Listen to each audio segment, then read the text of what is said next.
R43/07/2025 tanggal 30 Juli 2025 atas pertimbangan persetujuan DPR RI tentang pemberian abolisi terhadap saudara Tom Lembong.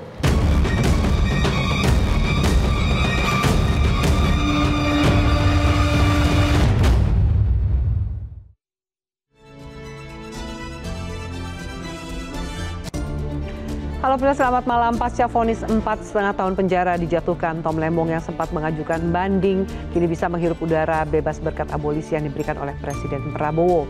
Namun hanya berselang 3 hari, Tom lewat kuasa hukumnya resmi melaporkan 3 hakim yang memvonisnya bersalah ke Mahkamah Agung dan Komisi Yudisial. Apa yang dicari Tom Lembong lewat laporan ini dan sejauh mana pemberian abolisi berdampak pada peta dan rekonsiliasi politik ke depan? Inilah top isu pada malam hari ini, berita di balik abolisi Tom Lembong.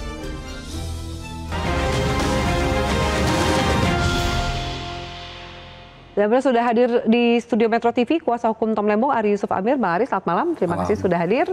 Dan kemudian kami hadirkan juga Menteri Hukum dan HAM periode 2004-2007, Pak Hamid Awaludin. Pak Hamid, selamat malam.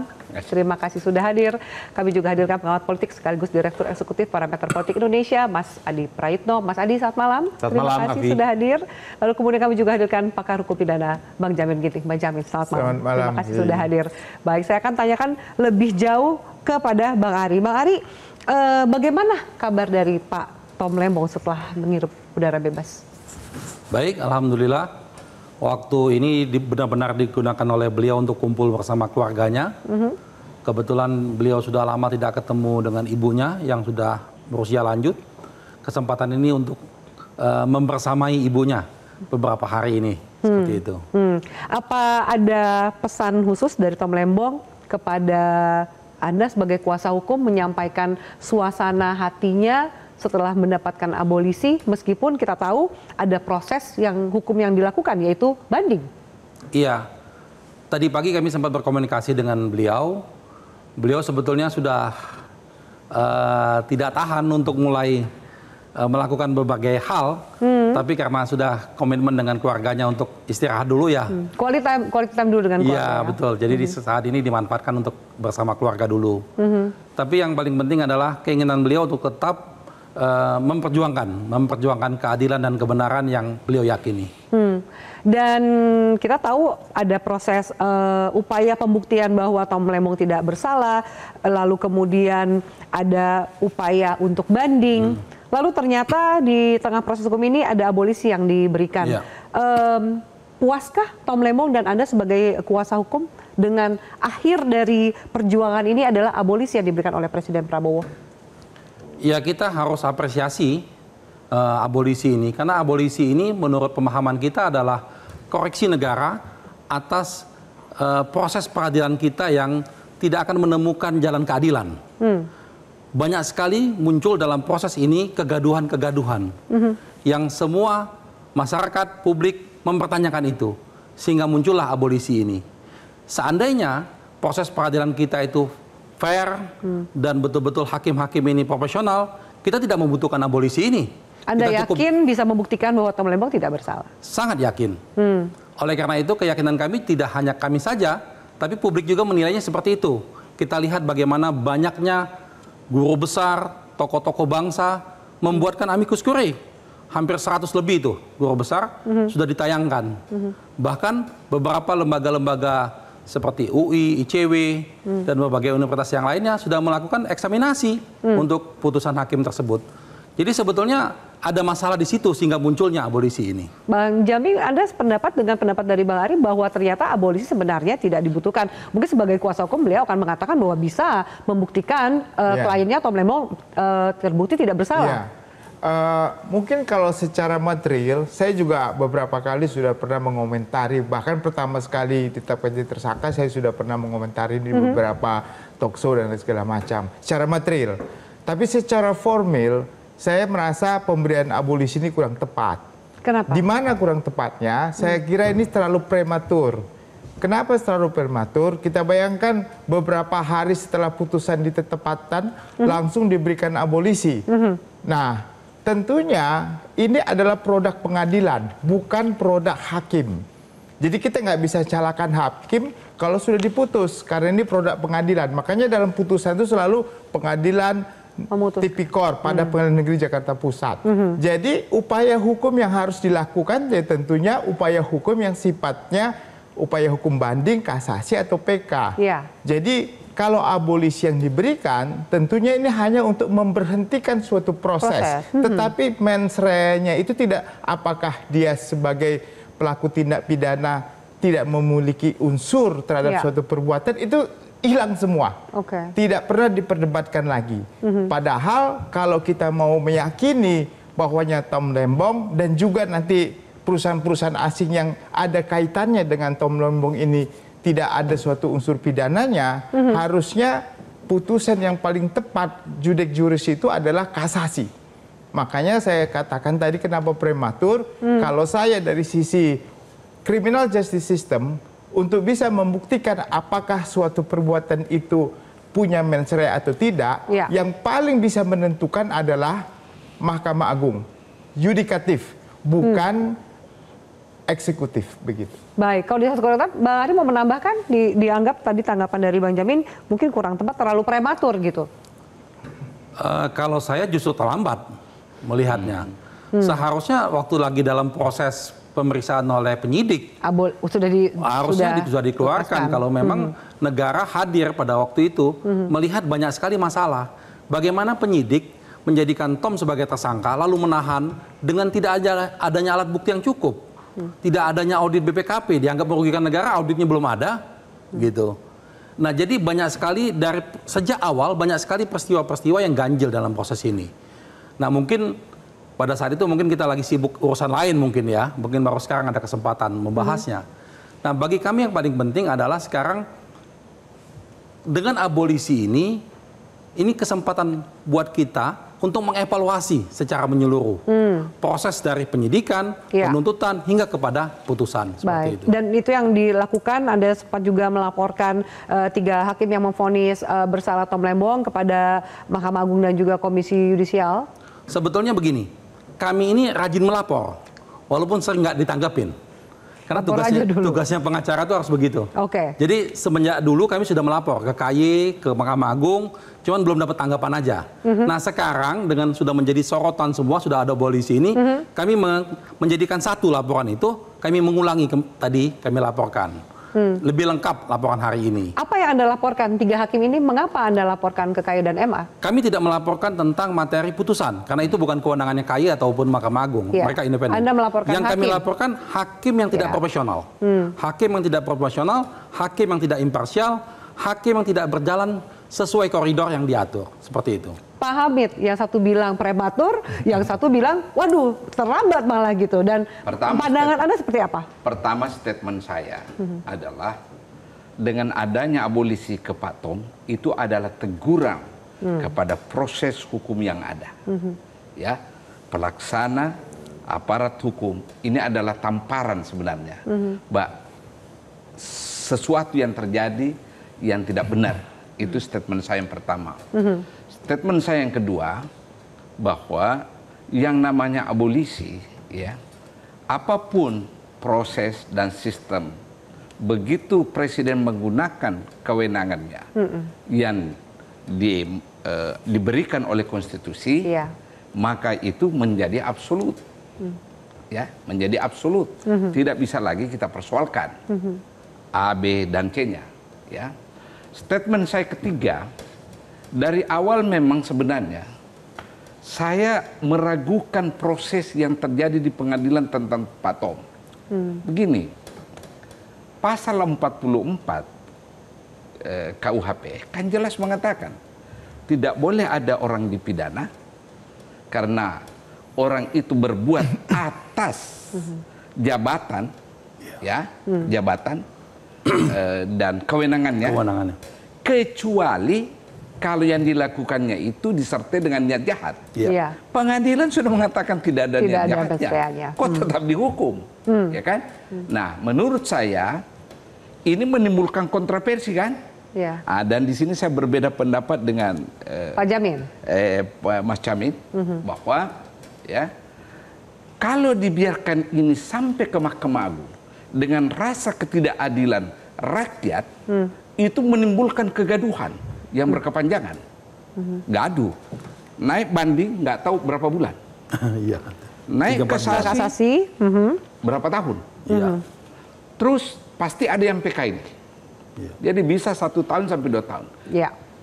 Bisa nggak dibayangkan kegaduhan, polemik yang terjadi di masyarakat itu semakin membesar. Akibatnya apa? Terjadi friksi sosial. Kalau terjadi friksi sosial, disitulah terjadinya ketidakkohesian sosial. Prasyarat-prasyarat ini kondisi-kondisi ini tidak menjadi prasyarat untuk perbaikan kehidupan berbangsa, baik ekonomi, politik, dan sosial. Mungkin itulah sebabnya pertimbangan presiden. Kan selalu ada konsep kepentingan umum di situ. Nah, itu. Menurut Bapak, apakah abolisi terhadap Tom Lembong ini justru ada yang melihat bahwa ini mencederai terutama pemberantasan kasus korupsi. Menurut Anda ini mencederai rasa keadilan masyarakat atau tidak? Mencederai atau justru mengisi, memberikan rasa keadilan kepada masyarakat? Memuaskan rasa keadilan. Karena proses yang tadi itu sungguh-sungguh mencederai rasa keadilan orang. Karena secara kasat mata, bagaimana alur pikiran ya hakim yang memutuskan. Katakanlah misalnya satu contoh yang amat sederhana mencederai akal waras kita. Ya, hakim mengatakan salah satu persoalan Tom Lembong itu karena dia mengambil kebijakan yang kapitalistik, ekonomi kapitalistik. Apa urusannya ini? Kan tidak masuk di akal kan nalar kita. Nah, semua narasi, semua alur pikir yang diberikan oleh hakim dalam memutus ini itu sudah mencederai akal sehat, melukai rasa keadilan masyarakat. Oke, tadi sempat disampaikan juga oleh Pak Hamid bahwa ada perlu yang namanya kondusivitas. Itu juga disampaikan pada saat pengumuman pemberian abolisi kepada Tom Lembong. Mas Adi udah senyum-senyum karena tahu arahnya ini kondusivitas politik gitu. Menurut Anda, anggaplah pasca sekian hari ini diberikan abolisi, itu sudah terjawab gitu? Kondusivitas itu apakah mulai terbentuk? Rasa keadilan masyarakat itu juga mulai tercipta sesuai dengan tujuan pemberian abolisi ini? Ya, secara perlahan memang kondusivitas itu mulai agak berkurang resistensinya. Minimal tak ada lagi misalnya terkait dengan tuduhan-tuduhan bahwa aspek hukum itu jauh lebih lemah dibandingkan dengan aspek politiknya. Dan bahkan per hari ini kan banyak sekali sebenarnya mengapresiasi bagaimana putusan yang sudah dibuat oleh Presiden ya abolisi dan amnesti kepada 1.100 sekian orang. Karena dalam banyak hal proses sejak awal ini kan terjadi memang intensi politiknya kan cukup luar biasa. Afi, yang ingin saya katakan adalah kalau kita mencermati satu persatu statement dari Menteri Hukum misalnya, tidak ada argumen hukum yang disampaikan. Tidak ada argumen hukum. Ini pertama menyampaikan soal hak prerogatif Presiden. Yang kedua adalah alasan tentang kebangsaan. Yang kedua menjaga kondusivitas, bekerja sama dengan semua pihak untuk membangun kehidupan harmoni. Sangat politis penjelasannya. Karena memang sejak terjadi begitu banyak soal proses peradilan yang terjadi pada Pak Tom ataupun Pak Hasto yang paling banyak menyorot, itu kan narasi-narasi ketidakadilan kan muncul. Bahwa ini ditarget karena salah teman, kalah pilpres dan seterusnya. Ini tentu yang kemudian membuat suasana kebatinan kita memang rada nggak kondusif. Karena pada saat yang bersamaan pemerintah kan menghadapi situasi yang tidak mudah. Situasi global yang tidak terlampau menguntungkan ke Indonesia. Soal tarif dagang, dunia internasional, Amerika. Tentu itu butuh kondusivitas. Dan pada saat yang bersamaan, kita kan membutuhkan investasi yang datang. Kalau ini terjadi gonjang-ganjing, huru-hara dan seterusnya, tentu tidak bagus. Karena ada satu premis dan satu keyakinan bahwa stabilitas itu dianggap sebagai kunci dari segala-galanya. Kalau stabil, nggak ada yang ribut-ribut, nggak ada gonjang-ganjing, ekonomi oke, investor oke, dan seterusnya, dan seterusnya. Itulah ikhtiar yang sepertinya ingin dicapai. Kenapa pemberian abolisi dan amnesti itu disampaikan. Itu panggung depannya, meski kita tidak tahu panggung belakangnya itu apa. Kan itu yang kemudian tidak tahu. Nah, abang-abang di sini yang lebih tahu, lebih pengalaman. Saya hakul yakin pasti ada syai'un-syai'unnya. Ada sesuatu di belakang panggung nih yang tentu saja agak jarang dibicarakan orang. Oke, nanti kita bahas apa sih yang dimaksud oleh Mas Adi dengan cerita panggung belakangnya ini. Termasuk juga kejanggalan ini yang terjadi dalam Tom Lembong ini, apakah ada titipan politik ya? Oleh siapa? Usai jeda, tetaplah bersama kami.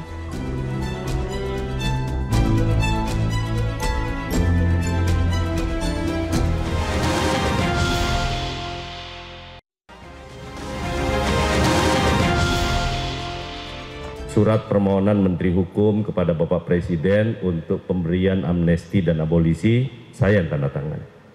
Nah, karena itu saya ingin sampaikan pertimbangannya sekali lagi dalam pemberian abolisi ataupun amnesti itu pasti pertimbangannya demi kepentingan bangsa dan negara. Berpikirnya tentang NKRI. Jadi itu yang paling utama. Yang kedua adalah kondusivitas dan merajut rasa persaudaraan di antara semua anak bangsa dan sekaligus mempertimbangkan untuk membangun bangsa ini secara bersama-sama dengan seluruh elemen politik, kekuatan politik yang ada di Indonesia. Jadi itu yang kami ajukan kepada Bapak, tentu dengan pertimbangan-pertimbangan subjektif yang saya sampaikan bahwa yang bersangkutan juga punya punya prestasi ataupun punya kontribusi. Oke, tadi sudah kita putarkan statement lengkapnya, Mas Adi. Sebelum saya bahas lebih jauh soal pertimbangannya, Anda katakan politis sekali gitu, nggak ada penyampaian hukumnya meskipun tadi Menteri Hukum. Bang Jamin sempat tadi mau menambahkan gitu, apa yang Anda mau tambahkan pembahasan dari pemberian abolisi ini? Anda tetap menyatakan itu prematur? Ya, gini Mbak Afi. Jadi kalau dalam konteks pidana, seseorang itu bisa menghapus perbuatan mens rea dan perbuatannya itu jika sudah ada pengadilan menyatakan tidak terbukti secara sah dan meyakinkan. Itu dasar untuk menghapus perbuatannya, itu tidak ada perbuatan pidananya. Nah, ini kan abolisi. Kalau sudah diputus pengadilan, sudah terbukti berarti sudah memenuhi unsur tindak pidana yang didakwakan kepadanya. Nah, saya tadi mengatakan kenapa kok sekarang ini cepat-cepat? Nanti saja waktu putusan telah mempunyai kekuatan hukum tetap. Tapi tadi kan Pak Hamid juga mengatakan, wah itu gelombangnya lebih besar. Terus pengacara mengatakan harusnya di awal. Kalau di awal memang saya sangat sependapat karena abolisi itu harusnya dalam penyidikan dan penuntutan sudah dikasihkan abolisi. Jadi tidak ketahuan dan tidak bisa dibuktikan mens reanya. Tapi karena sudah diputuskan tadi oleh pengadilan, maka langkah yang terbaik untuk menghapus mens rea Tom Limbong ini, saya yakin juga Tom Limbong tidak melakukan, tidak unsur pidananya, tapi pengadilan inilah yang nantinya akan membuktikan bahwasanya dia tidak ada mens rea perbuatan pidananya. Nah inilah, nah kekhawatiran yang disampaikan tadi oleh Bang Hamid dan juga lawyer, ya kekhawatiran yang ya saya bilang kok terlalu berlebihan juga, tapi yang merasakan kan subjektif gitu orangnya langsung, kasihan juga gitu. Kekhawatiran apa yang dimaksud Bang Jamin? Ya tentu kekhawatiran tadi yang dikatakan Pak Hamid akan gelombang kekacauan atau wah itu saya pikir. Anda nggak melihat bahwa arahnya akan ke sana? Ya maksudnya tadi publikasi nanti terlalu banyak ini dan situasi akan menggaduh dan segala macam. Pertama saya ingin katakan pada saudara, saya tidak pernah mengatakan gelombang kekacauan. Akan terjadi diskursus perdebatan sengit yang bisa menyita energi waktu bangsa ini, sementara di satu sisi kita butuh fokus kondusivitas untuk kondusivitas dan kohesi yang bagus. Itu konteksnya. Oke, Anda nggak melihat bahwa arahnya ke sana? Enggak. Meskipun akhirnya banyak juga yang protes dan publik mohon maaf kalau saya sebagai lawyer ya, andainya saya sebagai pengamat dan lawyer, saya mengatakan Pak Limbong, Anda harus berjuang untuk menghapus mens rea ini di posisi pengadilan, bukan di posisi abolisi. Kalau itu pendapat saya, supaya nanti tidak ada catatan jelek di kemudian hari bahwa Anda pernah dihukum di pengadilan negeri. Abolisi tidak diterima itu gitu? Belum selesai. Karena ini kan kita sudah resmi mengajukan banding. Dengan kita sudah resmi mengajukan banding, artinya kita tidak menerima putusan tersebut. Dan putusan tersebut belum inkrah. Jadi belum bisa dikatakan bahwa putusan itu berkekuatan hukum, belum bisa. Karena masih ada proses banding. Gitu. Nah justru yang sekarang berkembang dalam proses putusan tersebut, tidak ada mens rea, justru sebaliknya. Dan apa namanya, Pak Tom Limbong ini dianggap bahwa sudah menang, kami merasa diri kami sudah menang. Ketika tidak ditemukan mens rea itu. Karena kami dalam proses pengadilan itu karena terbuka untuk umum, masyarakat melihat langsung. Sedangkan tadi kalau bicara formalitas putusan, nah disinilah kami ingin membahas bahwa banyak masalah dalam putusan tersebut. Nah, kenapa bisa jadi masalah? Kenapa hakim yang seperti itu? Itulah yang perlu mungkin nanti kita kupas satu-satu. Ada apa di balik semua itu? Urusan laporan ini juga salah satunya adalah untuk mengupas itu, membuka itu. Bang Hamid, kenapa kemudian kalau kalau anggaplah Anda setuju bahwa kenapa nggak dari awal gitu? Kenapa Presiden juga tidak melihat apapun pertimbangan yang dipertimbangkan oleh Presiden hari ini dan memberikan abolisi? Kenapa nggak dari awal? Ya saya kira begini ya, Presiden awalnya ini ya, saya kira menganggap aja ini adalah hal biasa terjadi. Kemudian makin hari gelombang protes ya, sebagaimana atau gelombang yang, dukungan lah minimal ya, kepada Tom Lembong semakin ya, Tom besar. Lembong semakin membesarkan. Sehingga Presiden mungkin terusik rasa keadilannya. Oh, mungkin ada sesuatu yang terjadi. Kok ada kasus seperti ini? Semua elemen bangsa ikut berteriak kan? Perguruan tinggi, para ahli, sebagaimana yang Mas katakan tadi, amikus curiae datang dari berbagai kalangan. Mungkin di situ dia terusik. Bahkan I have to do something. Aktivis anti korupsi juga. Aktivis anti korupsi. Exactly. Iya. Aktivis anti korupsi juga ikut bersuara mendukung tentang kita. Padahal ini kasus korupsi padahal. Ya, Presiden itu menyahutinya dengan cara bahwa saya ingin buktikan, saya punya hak konstitusional, saya mengikuti cara berpikir Anda tentang proses keadilan. Dan saya ingin puaskan rasa keadilan Anda. Mungkin itu ya, mungkin. Kita kan nggak pernah berhubungan ini. Perlukah kemudian juga memeriksa kejaksaan dan hakim? Wah, ini tugasnya beliau yang mengajukan. Karena abolisi, kalau kemudian konsepnya adalah katakan bahwa ada sesuatu, Presiden terganggu, perlukah kemudian ini dikelirkan, diperiksa kembali jaksa dan para hakim? Iya, jangan lupa Tom Lembong sudah di penjara selama 9 bulan. Itu supaya jangan jadi sia-sia. Bagi kita, bagi Pak Tom Lembong tidak ada dendam dalam soal ini. Dia sudah ikhlas, itu konsekuensi perjuangan buat dia. Tetapi yang kita hindari adalah muncul Tom Lembong lainnya dengan sistem peradilan kita ini. Jadi momentum ini sebetulnya bisa kita gunakan kesempatan kita untuk mereformasi total sistem penyidikan kita, sistem peradilan kita yang bermasalah. Jadi kalau selama ini hakim ditangkap karena kasus suap, ini hakim dipermasalahkan karena kasus ditekan misalnya, atau apa gitu kan, atau ketidakproporsionalannya gitu. Kan ini kan mudah dinilai. Tadi yang Pak Hamid katakan, dari mana hakim muncul kalimat ekonomi kapitalis, bisa dibuka itu persidangannya. Ada nggak dalam persidangan itu membahas tentang ekonomi kapitalis gitu. Sehingga ke depan dengan gaji-gaji hakim yang sudah semakin tinggi, semakin naik, harus dipertanggungjawabkan profesionalitasnya. Jadi hakim tidak perlu lagi takut ada tekanan, tidak perlu lagi ada khawatiran atau apa-apa. Dia betul-betul fokus menangani kasus dengan cara yang profesional. Itu harapan kita. Itu yang menjadi tujuan laporan dan upaya-upaya yang saat ini dilakukan. Pak Hamid, saya kembali ke Anda. Kalau kemudian tadi sama-sama kita dengarkan statement dari Menteri Hukum, apa tanggapan Anda mendengarkan statement beliau yang sempat disampaikan oleh Mas Adi bahwa seperti pertimbangannya memang unsurnya beratnya lebih ke politik daripada ke permasalahan hukum. Ekspektasi saya, pemerintah melalui Menteri Hukum atau siapapun yang diberi kewenangan mengelaborasi itu definisi kepentingan umum persatuan bangsa, sehingga orang tidak terlampau curiga ada apa di baliknya ini. Ya, itu satu.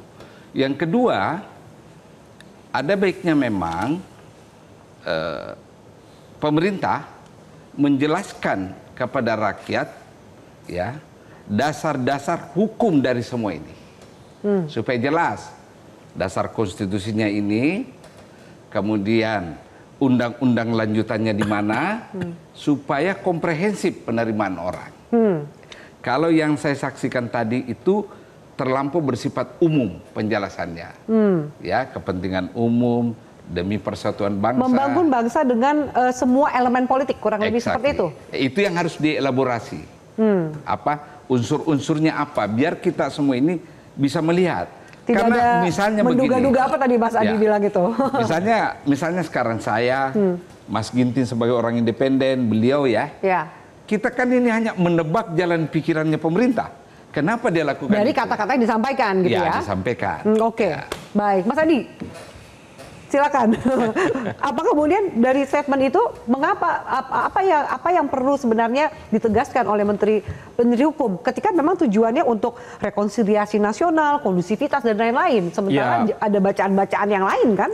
Ya memang secara normatif kalau kita mendengarkan statement dari Menteri Hukum satu persatu ya, kan setidaknya ada sekitar 40.000 katanya yang diusulkan sebenarnya kepada Presiden untuk mendapatkan amnesti dan abolisi.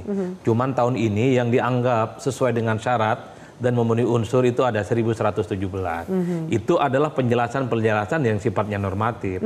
Apalagi dikaitkan dengan presiden-presiden terdahulu, memang hampir semua presiden kan memberikan amnesti, ada abolisi dan seterusnya. Yang menjadi agak ramai itu mungkin ini the one and only, baru pemerintahan kali ini di mana abolisi dan amnesti itu terjadi pada urusan tipikor, tindak pidana korupsi. Ya. Kalau yang lainnya biasanya nih soal hate speech, kemudian undang-undang ITE, kemudian dianggap menghina kepala negara, kemudian makar, provokasi tanpa bersenjata dan seterusnya. Itulah yang kemudian perdebatan-perdebatan umum. Tapi saya tidak pernah mendengar penjelasan secara hukum memang, secara explicitly yang disampaikan oleh Kementerian Hukum. Yang ada adalah soal kondusivitas, kerjasama dengan elemen dan seterusnya. Jadinya saya pun juga ikut menduga-duga, jangan-jangan inilah yang terjadi sesaat setelah ada amnesti, tiba-tiba PDIP menyatakan memberikan dukungan total kepada pemerintah. Betul. Padahal kalau mau jujur sebenarnya, tanpa ada amnesti sekalipun, sikap politik PDIP sejak awal, sejak Prabowo Subianto dilantik 20 Oktober 2024, menyetujui semua hal yang dilakukan oleh pemerintah. Kenaikan PPN 12%, soal makan bergizi gratis, sekolah rakyat, subsidi, semuanya, totally. Jadi momentum itulah yang kemudian ditafsirkan. Ada sesuatu yang ingin diredam. Ada sesuatu yang sebenarnya ingin ini diakhiri soal spekulasinya. Karena Afi, kalau tanpa amnesti sama abolisi ini, saya termasuk yang aku yakin, ini akan terjadi snowball bahwa pemerintah hari ini secara perlahan juga disasar. Di mana rakyat sedang mencari keadilan, ada kriminalisasi, tidak ada mens rea, tapi kok ini tidak menjadi intensi dari pemerintah. Jadi suara ini sepertinya sampai pada ring 1 dan ring istana. Sehingga muncullah apa yang disebut dengan subjektivitas seorang presiden, lahirlah apa yang disebut dengan abolisi. Itu dugaan saya. Karena kan ini subjektivitas, hak prerogatif dong, yang tidak bisa diganggu-gugat dan dimiliki oleh setiap presiden. Dan per hari ini saya kira kegaduhannya agak sedikit berkurang memang. Tapi kemudian menyambung tadi statement Mas Adi gitu ya, kalau PDIP dari awal memang sudah menyatakan, tapi dengan pemberian abolisi kepada Tom Lembong, apa langsung otomatis anak abah ini mendukung pemerintah? Usai jeda, tetaplah bersama kami.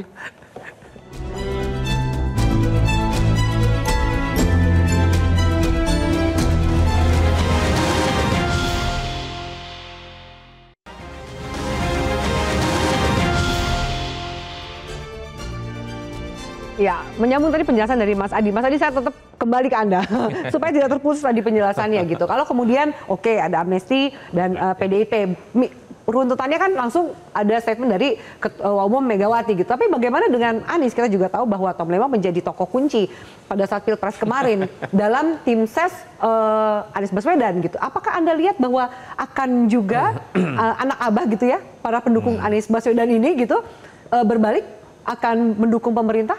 Kan statement ini sebenarnya didasarkan atas komentar yang disampaikan oleh Menteri Hukum bahwa menjaga kondusivitas. Berarti para pendukungnya Tom Lembong yang beririsan dengan pendukung Anies yang sering disebut sebagai anak abah, ini nggak bakal kritis lagi, nggak bakal resisten kebijakan ke pemerintah. Kalau PDIP kan enak ngukurnya, statement Ketua Umum mereka mengatakan bahwa mendukung pemerintah. Jelas, dari pusat hingga daerah tak ada satupun PDIP yang akan memberikan, berani melawan. Betul, berani melawan pemerintah. Problemnya adalah yang disebut dengan anak abah, pendukungnya Anies yang sangat dekat dengan Tom Lembong. Siapa mereka? Sulit untuk deteksi dan sulit untuk didikte. Karena mereka tidak tinggal dalam satu wadah, tidak hidup dalam satu organisasi, dan bahkan kalau saya cek satu persatu, saya cek tuh di medsos, di IG, di TikTok dan semuanya, banyak yang ngomong saya anak abah akan terus kritis kepada pemerintah. Soal pembebasan ini, soal abolisi ini adalah selayaknya memang yang didapatkan oleh Tom Lembong. Bicaranya begitu.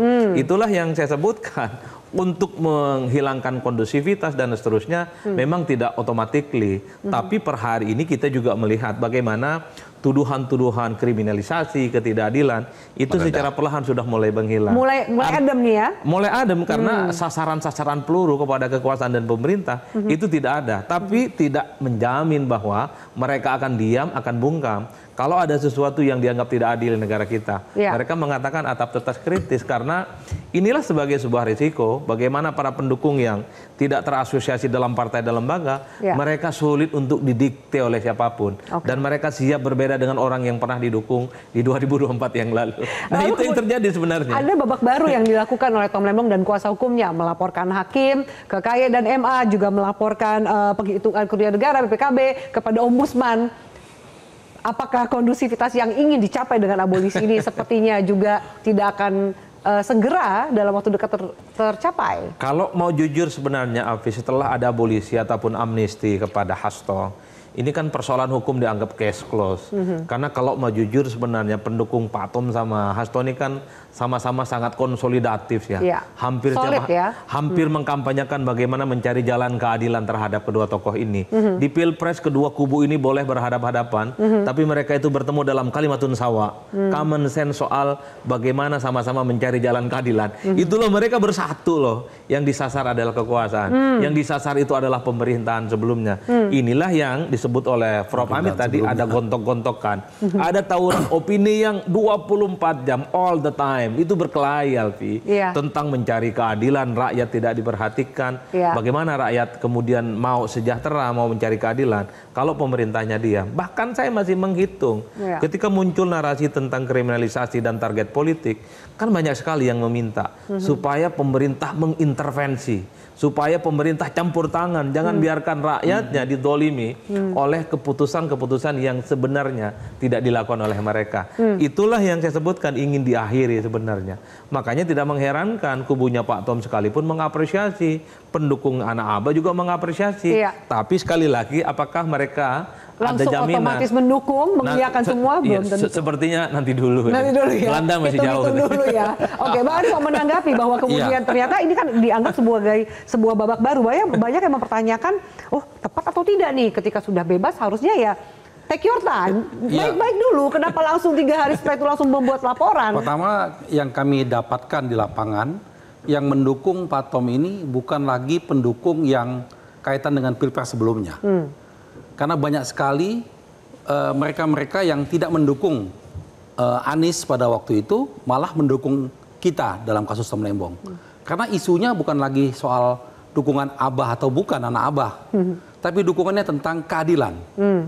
Ketidakadilan yang dirasakan oleh masyarakat yang betul-betul setiap hari hadir di mata mereka. Itu yang dimunculkan. Sehingga muncullah, bayangkan, aktivis-aktivis anti korupsi yang sangat benci dengan korupsi, bahkan seperti sekaliber Profesor Mahfud misalnya, dia sangat tidak pernah mendukung orang kasus korupsi. Kali ini dia mendukung, dia katakan putusan ini salah. Lalu para guru besar dari UI, UGM, UNAIR, itu semua bukan pendukungnya Abah, bukan anak Abah. Jadi preferensi politik yang masa lalu artinya, itu tidak menjadi... Kalau saya tidak melihat seperti itu, kalau yang kami alamin. Tapi saya tidak punya kompetensi di bidang politik ya. Tapi yang kami alamin adalah, oh Pak, saya dulu pendukungnya Pak Prabowo, tapi kami sekarang mendukung Tom Lembong karena kami merasakan ada yang tidak adil di sini. Karena kenapa? Kasus Tom Lembong ini bukan tidak mungkin terjadi kepada mereka, terjadi kepada semua, termasuk semua kita juga. Kalau tidak ada kepastian hukum di negara ini, tidak ada profesionalnya jaksa, profesionalnya hakim, bahaya buat kita semua. Tidak harus menjadi menteri untuk ditomlemongkan. Maksudnya? Tidak harus menjadi menteri untuk ditemlongkan. Kalau Anda katakan bisa terjadi oleh semua orang, tidak harus menjadi menteri untuk bisa ditemlongkan. Tidak mesti jadi menteri. Sekapasitas Tom Lembong saja bisa dibegitukan, apalagi masyarakat biasa. Nah ini bahaya sekali. Dan itulah yang menjadi kekhawatiran masyarakat sehingga muncul. Jadi ini kan betul-betul murni dari bawah. Nggak ada yang menggerakkan. Dan mereka tidak di bawah wadah. Kebetulan saja Tom Lembong itu sahabatnya Anies. Sehingga Anies membantu di sana, memberikan support kepada Tom Lembong. Tapi selain daripada situ, banyak sekali tokoh-tokoh yang tidak terlibat dalam politik kemarin ikut juga mendukung Tom Lembong. Oke, tapi ini juga satu sisi ada gen politik untuk Anies sendiri nggak, Mas Adi? Nggak ada sih. Nggak ada. Yang tampak itu adalah soal kesetiaan persahabatan. Karena Anies itu dalam setiap peradilan sepertinya selalu hadir. Dan memang kelompok-kelompok aktivis pegiat demokrasi dan pegiat HAM, termasuk juga aktivis-aktivis hukum, juga sering hadir dalam proses peradilannya Pak Tom. Banyak juga yang hadir ke proses peradilannya Pak Pak Hasto ya, karena bagi mereka intensi politiknya itu terlampau kuat meski di fakta persidangan misalnya sudah divonis dan seterusnya. Tapi memang ini sudah menjadi common sense di kalangan aktivis bahwa ada proses-proses yang dianggap tidak lumrah, dianggap tidak terlampau tidak sesuai dengan koridor-koridor. Wajar kalau kemudian kelompok-kelompok aktivis yang sebenarnya apolitis, betul kata Bang Ari, kelompok-kelompok aktivis yang nggak ada hubungannya dengan pilpres, nggak ada hubungannya dengan politik, kemarin juga mempelototin bahwa ini adalah persoalan yang cukup serius. Kenapa kemudian saya mengait-ngaitkan ini soal residu 2024? Tentu karena statement Menteri Hukum, soal rekonsiliasi, kehidupan harmoni, tidak ada faksionalisasi, kerjasama politik. Kan sesederhana itu saja. Artinya apa? Tentu harapan terbesarnya ada pidato politik misalnya yang disampaikan oleh Pak Tom ataupun Pak Anies.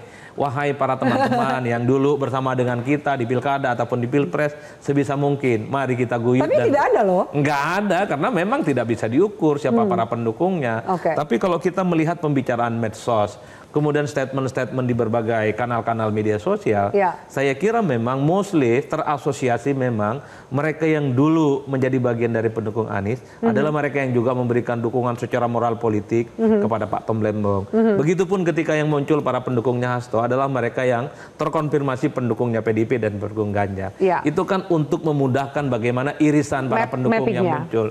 Artinya gerakan-gerakan politik yang memunculkan followers-followers baru dalam konteks hukum itu agak susah, Alfi, kecuali memang hidupnya di bidang hukum, di bidang politik, gerakan sosial, LSM dan aktivis civil society.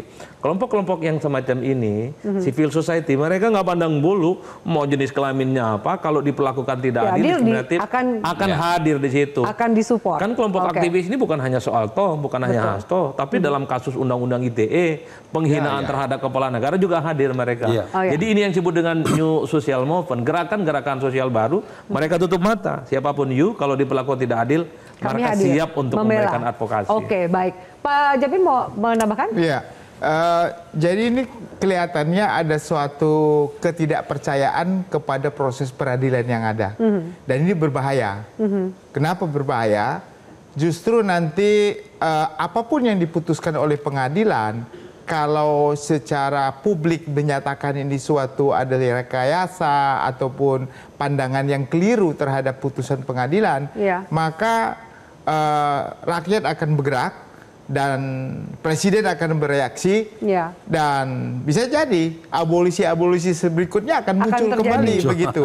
Nah, ini bagaimana justru menyingkapi hal ini supaya baik dari judikatif, dalam hal ini Ketua Mahkamah Agung, harus merespon ini sebagai suatu hal yang harus awareness-nya cukup kental gitu. Dari sekarang dia harus berpikir keras supaya jangan sampai nanti presiden menggunakan abolisi-abolisi berikutnya karena ketidakpercayaan publik terhadap sistem peradilan yang ada. Bukan hanya sistem peradilan yang ada, tetapi sistem penyelidikan dan penyidikan. Jadi proses hukum dari di tingkat awal yang kepolisian dan juga di tingkat kejaksaan. Begitu. Jadi ini suatu warning saya kira supaya kita memperbaikilah sistem pengadilan kita supaya ibaratnya kalau ini memang kasus politik harus dikesampingkan, harus lihat hukumnya, bukan lihat politiknya.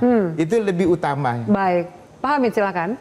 Ya, jadi sekali lagi statement saya adalah dengan abolisi kemarin itu adalah tamparan terhadap proses justice kita ya, baik sebagai aparat maupun sebagai sistem. Ya, maka saya sangat setuju dengan beliau. Tadi saya berbeda pendapat, sekarang setuju dengan Anda bahwa Mahkamah Agung memang harus segera membenahi sistem peradilan. Kalau kita bicara sistem peradilan, termasuk proses dan aparat yang menangani perkara. Ya, karena desas-desus di luar memang mengeluhkan semua. Apakah itu hakim. Jadi semua runtutan proses hukum itu semua mendapat keluhan dari publik. Oh ya, terutama sekarang apalagi itu yang mencatat-catat di pengadilan. Panitera juga sekarang sudah masuk bagian dari yang dikritisi oleh kita. Ya. Baik, kita akan jeda, kita akan lanjutkan jika kemudian Tom Lembong mendapatkan abolisi dari Presiden Prabowo, bagaimana dengan terdakwa yang lainnya? Apakah juga harusnya mendapatkan yang sama? Karena proses hukum mereka juga masih berjalan. Apakah abolisi bagi Tom Lembong ini bisa juga meringankan hukuman mereka? Usai jeda, tetaplah bersama kami.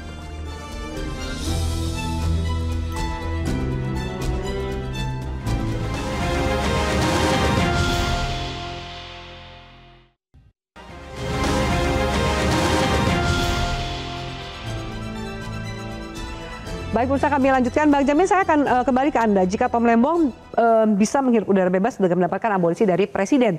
Tapi kita tahu juga ada terdakwa-terdakwa lainnya. Apakah mereka bisa mendapatkan kesempatan yang sama?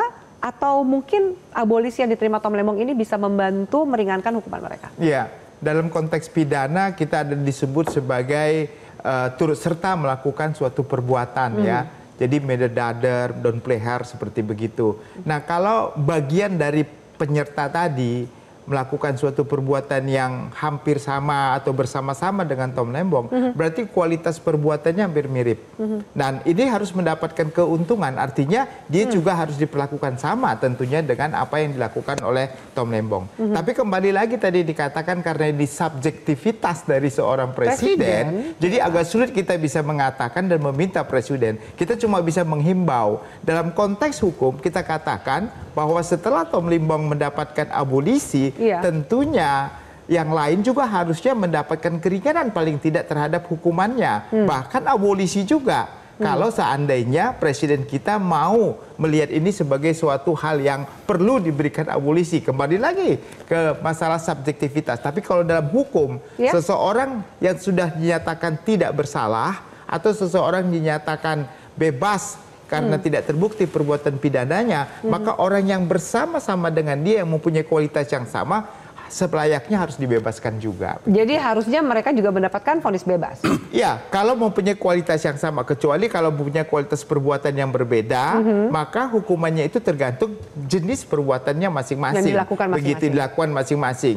Dan jadi saya kira harus dilihat konteksnya apakah ini perbuatan yang sama. Lagi saya kasih contoh, ada beberapa perusahaan selain Tom Lembong ini ada 9 dan 1 PP kalau nggak salah. Betul. Nah, jadi perusahaan ini apakah kaitannya dengan Tom Lembong? Kalau perusahaan ini mendapatkan perintah dari Tom Lembong, perintah yang benar dong. Berarti perintah yang benar melaksanakan juga benar. Berarti perintah benar dilakukan yang benar, nggak ada yang salah tentunya begitu, karena perbuatan perintah itu perintah yang benar, bukan perintah yang salah. Jadi dia melakukan perbuatan yang benar, jadi dia harusnya bebas juga. Menurut Anda harusnya vonis bebas. Bang Ari, silakan. Kan begini, Tom Lembong itu dituduh memperkaya orang lain, dalam hal ini korporasi. Sekarang kasus memperkaya orang lain itu tidak ada. Kan logika hukumnya begitu. Kalau sudah kasusnya tidak ada, berarti orang yang diperkaya juga tidak ada. Begitu. Nah, seandainya ada evaluasi total terhadap hakim-hakim yang memeriksa perkara ini, maka hakim-hakim yang memeriksa perkara yang lain ini akan bersifat profesional, tanpa tekanan, tanpa titipan, tanpa ada rasa takut, dia akan putus sesuai dengan fakta hukum. Maka kami yakin mereka yang swasta-swasta itu juga harus dibebaskan. Harusnya bebas. Dibebaskan, bukan dikurangin hukumnya, tapi dibebaskan. Karena memang dari awal tidak ada perkara. Mereka keuntungannya wajar, prosesnya benar, dan tidak ada yang rugi sebetulnya. Jadi untuk apa mereka dihukum? Justru saat ini jaksa dalam hal ini harus minta maaf kepada mereka. Karena mereka sudah ditahan sekian lama tanpa dasar yang jelas. Tapi jika ternyata vonisnya tidak bebas? Nah itu berarti masalah kita belum selesai. Masalah hukum di negara kita ini belum selesai. Ini hanya masalah Tom Lembong yang baru dibereskan. Tapi masalah hukum di negara kita adalah penuntasan, perbaikan. Makanya itu tadi kami selalu mengulang-ulangi. Bagaimana evaluasi terhadap jaksa penyidik, evaluasi terhadap jaksa penuntut, evaluasi kepada hakim pemeriksa. Jadi kita tidak akan menyalahkan lembaganya. Lembaganya kita yakin tetap baik, tetap bagus ya. Tapi oknum-oknum yang di sana yang menjalankan perintah dengan kacamata kuda tanpa melihat fakta, itu yang berbahaya dan harus dievaluasi. Tujuannya apa ke depan? Tujuannya ke depan ketika nanti ada jaksa atau hakim mendapat titipan dari pimpinannya, oh dia nggak mau lagi. Kasus Tom Lembong ini titipan menurut Anda? Kami meyakini itu. Sudah tahu kira-kira titipannya dari mana? Nah itu tugasnya politisi yang menyamar itu. Kalau kami tugasnya secara hukum saja. Tapi kami bisa menjelaskan satu persatu. Kenapa bisa dikatakan titipan? Ini keganjilannya 1, 2, 3, 4. Dan itulah kami mendorong sekarang buat laporan supaya ini di follow upin oleh lembaga-lembaga itu untuk supaya muncul tuh siapa tokoh di balik itu. Baik. Pak Hamid, saya ke Anda. Bagaimana kemudian ke depan pejabat ini harus membuat keputusan? Kalau kemudian kita bahasnya jika pendekatannya adalah kerugian negara. Ini yang saya selalu kritisi, terutama penyidik ya. Ya, hati-hati dalam menetapkan seorang tersangka karena dia pejabat. Iya. Pada umumnya itu berfokusnya kepada penyalahgunaan kekuasaan wewenang. Ya. Tapi dia lupa bahwa ada hukum lain yang bernama hukum administrasi negara, yang jelas mendalilkan bahwa tiap jabatan itu memiliki kewenangan, diskresi, diskresi. Nah, ini yang harus kita kritisi. Jangan semua diskresi, jangan semua implementasi dari kewenangan seorang pejabat itu dianggap penyalahgunaan. Hati-hati, karena tidak mungkin ada jabatan tanpa kewenangan. Nanti kalau caranya seperti belakangan ini, setiap pejabat yang menggunakan kewenangannya itu dianggap misuse power, tidak jalan negeri kita ini. Tidak ada pejabat yang mau mengambil keputusan. Itu bahaya sekali. Bagaimana pejabat harus membuat keputusan sekarang? Mereka mungkin masih takut-takut nih bahwa kemudian jangan-jangan bisa jadi tabungan di kemudian hari. Contoh, Api, kenapa banyak siar di seluruh kementerian? Sisa anggaran. Pejabat takut mengambil keputusan. Itu. Ini pelajaran bagi penyidik. Jangan sembarang ya mengambil orang hanya karena orang itu pejabat dan mengambil kebijakan. Harus diuji betul kebijakan ini, dan jangan kerugian negara seperti apa yang dilakukan atas kedua, jangan ukuran sekarang dipakai untuk menguji kewenangan yang diambil 5 tahun yang lalu. Lampau. Berbeda situasinya. Baik. Itu telah kritis saya, sikap kritis saya terhadap proses penegakan hukum kita yang berkaitan dengan pejabat. Baik. Satu kesalahan, ini koreksi ya buat kita semua juga dalam tindak pidana korupsi. Tadi satu diskresi, yang kedua adalah tidak mungkin orang menyalahgunakan kewenangannya tanpa mendapatkan keuntungan buat dia sendiri. Nah, sekarang banyak terjadi dalam sebagai tersangka terdakwa itu dia sepeser pun tidak menerima uang, apapun dia, tapi dia dianggap memperkaya orang lain. Kebijakan yang memperkaya orang lain, pasti setiap kebijakan itu akan menguntungkan orang lain karena uang itu mengalir kemana-mana. Nah, jadi menurut saya apa yang dialami Tom Lembong ini kan dia tidak menerima uang apapun. Indikator itu aja sebenarnya sudah bisa menjadi petunjuk bahwasannya kalau ada pejabat tidak bisa dibuktikan oleh penyidik bahwasanya dia tidak ada keuntungan apapun yang dapatnya. Dalam hal ini kickback atau suap, makanya seharusnya itu lebih hati-hati lagi dalam menilai sebagai suatu tindak pidana korupsi begitu. Baik, terakhir Mas Adi, kita beralih sedikit ke politik ya. Bagaimana kemudian pemberian hak prerogatif presiden ini memang digunakan sepatutnya dan seharusnya, jangan sampai ada tudingan atau dugaan ini bentuk sandera atau utang budi politik untuk periode ke depan. Ya, saya kira dua hal. Pertama, kalau kita mau jujur, sebenarnya tingkat kepuasan publik terhadap penegak hukum kita kan di atas rata-rata. Belakangan ini karena tentu banyak sekali kan pengungkapan kasus-kasus hukum yang cukup luar biasa dan spektakuler. Ratusan triliun bahkan. Jadi dalam konteks itulah kemudian saya selalu ingin mengatakan yang kedua bahwa semoga amnesti dan abolisi ini menjadi momentum untuk membersihkan praktik-praktik oknum-oknum di pengadilan yang selama ini memang selalu menimbulkan kontroversi dan justru kontraproduktif terkait dengan bagaimana penegakan hukum di Indonesia. Kan sudah banyak contoh, ada yang praktek maklar kasus dan seterusnya. Jadi jangan lagi ada yang seperti ini karena kita sering mendengarkan pemimpin-pemimpin di negara kita mengatakan negara ini akan hancur kalau kekuasaan dan penguasa itu di atas hukum. Jadi hukum itu memang harus suci dan bersih dan harus terbebas dari intervensi apapun. Kuncinya di situ sebenarnya. Jadi panglima tertinggi itu dibuktikan. Betul, dan itu yang sepertinya ingin dibuktikan oleh pemerintah hari ini. Kita doakan saja seperti apa ke depannya. Kita doakan, memang sepertinya perjalanan hukum dari Tom Lembong belum usai. Ada laporan, lewat laporannya seakan ia ingin menggeser sorotan mata agar tertuju pada integritas penegakan hukum dan lembaganya. Kita mengapresiasi pemberian abolisi demi kondusivitas bangsa lewat semua elemen politiknya. Yang perlu dijaga, jangan sampai abolisi ini berubah menjadi alat sandera dan utang budi yang mungkin bisa ditagih di suatu hari nanti. Saya Tidak undur diri. Selamat malam, sampai jumpa. Metro TV.